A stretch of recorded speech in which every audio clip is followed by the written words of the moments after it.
Igan, mahigit 30 diver ang magsasalitan sa pagsisid sa Taal Lake para hanapin ang mga labi ng mga nawawalang sabongero na itinapon umano roon.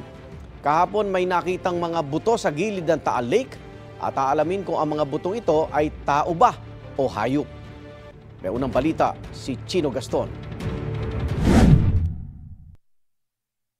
Sa gilid ng Taal Lake sa bandang Laurel, Batangas, may na-recover ang mga otoridad na sako ng mga buto o skeletal remains.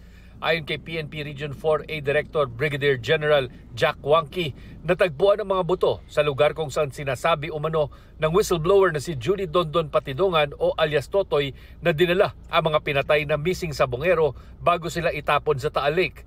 Isa sa ilalim sa pagsusuri ang mga buto na hindi pa malinaw kung sa tao o sa hayop. Nagsagawa ng ocular inspection ng technical divers ng Philippine Coast Guard malapit sa fish cage sa Taal Lake sa bahagi ng Laurel. Sinuri nila ang lalim at kondisyon ng lawa. Ayon sa Department of Justice, inuupahan umano ng isa sa mga suspect sa kaso ang naturang fish cage. Natukoy ng DOJ ang lugar kung saan sisimulan ang paghahanap base sa mga isiniwalat ni Patidongan.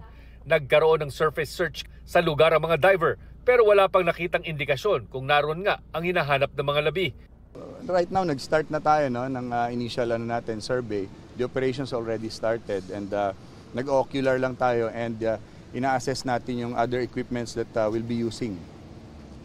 This is a lake, no? So characteristic niya lalo na pagka maalon and nakikita niyo naman murky, no? So same yun sa bottom. As you go deep, medyo lumalabo, maburak din yung lugar.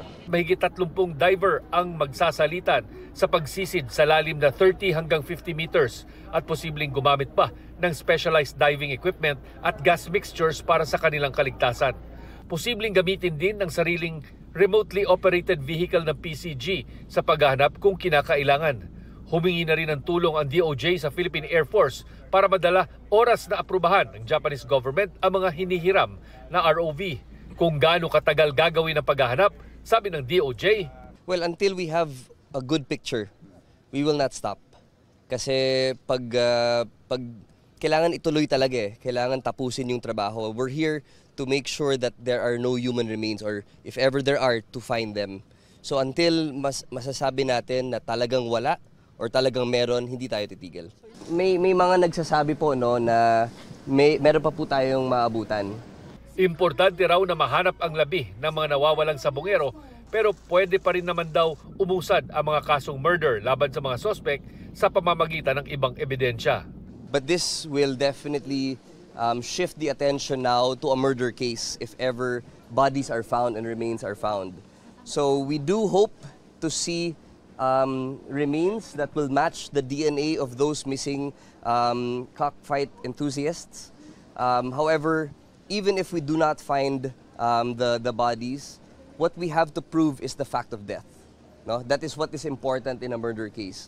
Isa sa mga naghahanap ng hustisya, si Carla, di niya tunay na pangalan. Ang anak niya, kabilang sa mga nawalang sabongero sa Manila Arena noong January 13, 2022. Hindi po siya maalis sa puso ko, sa isip ko, araw-gabi po. Hindi po basta po kasi parang malaking dagok sa aming pamilya po, lalo na sa isang ina. Mas desidido raw siya ngayon na ituloy ang kaso, lalo't tila na buhay ito sa paglutang ng akusadong si Patidongan na handa na ngayong tumistigo.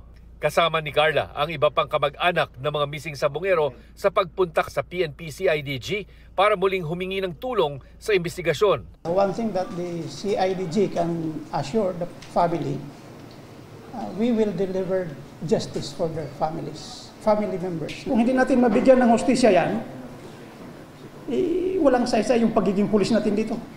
Ito ang unang balita, Chino Gaston, para sa GMA Integrated News.